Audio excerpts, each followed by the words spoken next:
My name is Tony Mason. This is my Milestone 4 report for CS6460. My project has been to look at operating systems training, specifically to try and find ways to improve retention rates for students. And this is really important because it turns out that understanding operating systems is an essential component of success in studying computer science. I decided to use Opia to look at ways of constructing more interactive training. The approach I've taken has been seriously constrained by the available time. One of the techniques that I've been using in recent explorations is to incorporate third-party information. So you'll see there's a number of graphics, including videos, as well as some pictures, lots of links to external documents in the explorations. I focused on 4 critical core areas of operating systems: processes, threads, scheduling, and synchronization. The last exploration that I've just finished up is on scheduling. That was done just prior to preparing this milestone report. The older explorations on processes, threads, and synchronization have all been updated as of yesterday, 16th April 2016. There were a number of editorial changes, and I did make one substantive change to processes. The next big milestone for the class after this report is the project paper. The general structure, which will be to restate the problem and then discuss the approach that I proposed using, analyze the work, my experience with that, any conclusions that I've reached, and explore future work. And I've, of course, spent a lot of time thinking about future work because my conclusions are that Opia is not the tool for doing this particular job.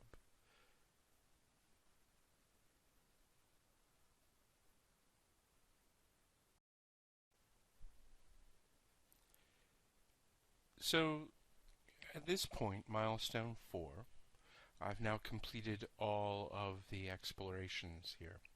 I thought it was worth spending a little bit of time first discussing the tool set that I actually chose and my disappointment with it, what I'd like to see for future work in this area. This is Opia, and it was the current release as of the beginning of the project about, 6 weeks ago, 8 weeks ago. I've used it to construct the 4 different explorations here. One of the things that I have actually found that's sort of annoying, and I left one of them up here, is that you can see that for the threads exploration, I have 150 pieces of feedback, 7 of which are unresolved. So let's actually go look at those, because I think you'll find that that's not quite what you might expect it to be. So here we are. This is the threads exploration. It's not really important that you know exactly what it looks like, but this is probably one of the more complicated explorations in the project. And generally, I'd say about 4 times a week, I will get feedback. Now, this is what the feedback actually looks like. So here, I'll open up one. Gee, someone has submitted 1 as a comment. This was done recently enough that I can see what time it was. It was 1:32 a.m. There's nothing I can do with it, so I have to close it out. Since people have been giving me feedback as well through the feedback mechanism, I feel obligated to go through and to close these out so that I can actually detect when there is real, genuine feedback. You'll note there's no way to bulk close these. It takes, I think I counted it as 5 mouse clicks. So you click on the item, you have to change its status to not actionable, you have to click on the send button, and then it doesn't go back, it's just you have to go back manually. So it's not overwhelming, but when you have 7 of these in 4 different areas, and usually 2 or 3 of them have these feedback buttons, There's, I don't know, it takes a couple of minutes to clean it all up. I actually asked early on in the Opia forum how it was possible to require that only people who are authenticated be able to do feedback, and I didn't hear anything from anyone at all to say, go do it yourself, that can't be done, you're doing something wrong. So that was it was a little disappointing, but it is what it is. So that was one of the things. Another thing that I found a little frustrating here, and let's go back to the editor window. So again, this is the threads exploration, and you can see that one of the things that I tried very hard to do was to link topics. So basically, there are discussions of different aspects of some major topics. So we talk about Linux threads, and we talk about what kernel threads are and what privilege levels are and system calls and whatnot. And what I really wanted to have is when I go, let's go look at the card here. So you can see I have what are pthreads, what are user threads, kernel threads, lightweight processes, how do we use these threads? What I would prefer is if after you've looked at this card and I bring you back to this card, because this card becomes a nexus, I want to show you which ones you've already done. That doesn't seem like it's overwhelming, but unfortunately, there's no mechanism for doing that. Another thing that I really wanted to be able to do with Opia was to have some sort of a progress bar. And there is a way that you can sort of do a progress bar, but only if you have a linear presentation. And they allow you to add parameters. They call them parameters. So you can add a parameter up there, and there is a widget for a progress bar, and you can use these things to program it, but it doesn't work when you have loops, because there's no way of saying I've already gone over this item. So if I bring you back to a Nexus card like the Linux thread card here is, there's no mechanism for me to say, gosh, I've already been here, so don't change the progress bar. Another nice thing would be, and this is probably asking a bit much, would be if this sort of map, like I can see in the editor window, if this were available as sort of a mini-map, so that the students could actually see what the topics are, and then it would make it easier for them to zip around in them, and as well, you could color them to show, look, you've already been to this one. Those are things that would help me make it more interactive. One of my early goals had been to gamify this, to make it more fun and less lecture-like, more free-form. Part of that is because there's a lot of density here. There's a lot of content. I wanted students to feel like they weren't being sprayed with information, that they had some control over the environment. Now, I limited that. You don't always have control. Here, for example, in the Linux thread section, it's well, gee, there are these other topics that maybe you're interested in. And each of those topics touches on one small aspect. One of the things I am happy about with the presentations and the style that I've used is I saw someone else in the class used Opia for their project as well. And it was actually a very interesting presentation, but their cards were very text heavy, very long. My cards are still too text heavy, and I certainly know, and I've commented a number of times and I've received feedback that have reinforced this, that more graphics would be great, and I agree. My experience is that creating graphics is a time-consuming process, though, and given the time constraints, I've tried to rely on references out, existing content, existing videos, more exploring this particular form of presentation. In future work, it's clear to me that looking at a more flexible tool for presenting this information would be an excellent way to go. Well, I spent a little bit more time talking about that than I had anticipated, so let me just briefly touch on the final the final exploration in this project, and that is on synchronization. I'm sorry, scheduling.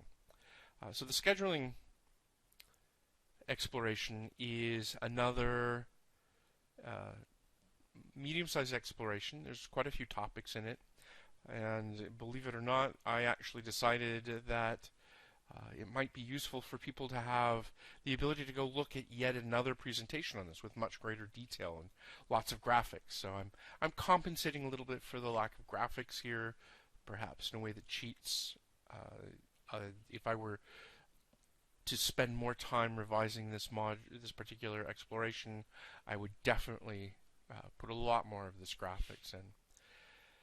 This is an hour and 20-minute lecture in a YouTube video, and I just simply put it in there and said, here you go. In case you want to know more, here's some place to go. Other than that, it has the various topics that I had originally proposed, although I did change the ordering up a bit. I deviated more from my original project proposal for this exploration than anywhere else, and while I cover all of the same material, I definitely didn't cover it in the order in which I had listed those questions. That's just a byproduct of spending more time focusing on this, looking at what the best way to flow through the material was to my mind. So we talk about scheduling. Yeah, that's the scheduling introduction, scheduling items, sorry. What is it that really affects scheduling? We have threads, interrupts, and callbacks. Threads are really what we schedule. Interrupts and callbacks are really things that happen that kind of sort of look like we're scheduling, but we're not really. What we're doing is we're switching. So it's like, that's not scheduling, that's switching. And yet even there, within interrupts, for example, there's a prioritization of interrupts. Within callbacks, there's the potential for ordering. And you could think of these things as being scheduling related, and they come up in the same general context. So that's why they're addressed here. But of course, the bulk of what we really want to talk about is thread scheduling. Just like the previous explorations, I touch on both the way that Windows implements things as well as Linux, because those are both real-world operating systems that students will come into contact with on a routine basis. I think that most of the concepts here are applicable to either one. In many cases, the terminology is different. So, for example, Windows has asynchronous callbacks, Linux has signals. Well, they actually behave very much the same. We do go into some detail on the Linux scheduler. The Linux scheduler itself is a pretty complex beast. So I found a nice video presentation on scheduling in Linux for the last, I don't know, what is that, 10 or 15 years. And again, that's some of my compensation for lack of graphics, but it's actually useful material too. It's good material. So I've taken other people's work and I've built on top of that, which is definitely one way to get more out of this process than would otherwise be possible if I were trying to do this all from scratch. And so the overall presentation breaks down into roughly two sections. We talk about interrupts, scheduling, callback, signals, and then we move into the issues that really are at the heart of scheduling. What is it that really makes scheduling in modern operating systems challenging or difficult? Discuss priority inversion and idle CPUs. There was an interesting video, and I almost used it, that talked about how to improve the performance of your system when the idle thread is using too much CPU, which definitely made me laugh. And I sadly have seen people argue about decreasing the amount of time the idle thread runs as a way of improving overall system performance, which is completely ridiculous, of course. I talk about power states. This is something that isn't necessarily obvious, and it's not something I've seen addressed in a lot of other material. So this is my own contribution to the field, as it were. Non-uniform memory architecture is a well-understood problem. And then, of course, we talk about context switch overheads and why you don't necessarily want to always force a context switch just because there's a higher priority thread to run. So that's the last exploration, the scheduling exploration, and with that, the project part of my work is done. I'll be turning my attention now to the paper, and I've been thinking about that. So part of motivation for talking about my experience with Opia and what I would do to improve that is thinking about what I want to say in that paper moving forward. Thanks very much for sitting through yet another one of my presentations.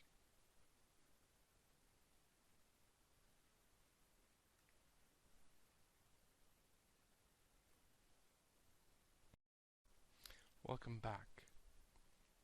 To thank you for making it all the way through my presentation, I want to show you my appreciation. And if you send me your email address, I will send you an Amazon e-gift card. The first person to send me their email address will receive a $26 gift card, the second one $21, the third one $16, and the last one $11. I've made this offer previously on prior presentations, and so far only one person has taken me up on it. But I'm perfectly willing to show you my appreciation and my thanks. So thanks for sitting through the presentation, and I look forward to hearing from you.